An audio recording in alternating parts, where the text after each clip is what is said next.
شاء الله العريس ما يطفش. يا رب. اليوم تروح احط حمرة اظبط حالي بس العريس ما يطفش.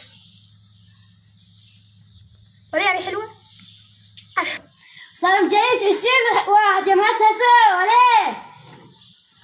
اليوم جايني واحد خطاب، انت ما تنفقي تفضلين عانس ببيت اهلك.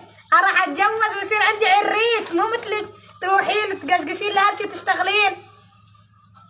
اليوم جايني عريس راح اخطط حواجب واحط حمرة مو مثلك يا مهسهسة.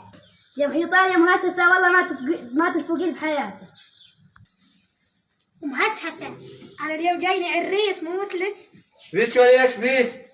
شو مسوي بحالك تقوس عدن؟ اليوم جايني خطابة. خطابة؟ ايه. الله يقطعك اذا شاف سنونك الخطاب يطفش ما يريدك اصلا. لا بدق علي على الهاتف شاف صورتي. والله صورتك شاف سنونك هذا انه لا يطفش خالص ما يشبه. لا شاف صورتي. شاف صورتك الله يقطعك.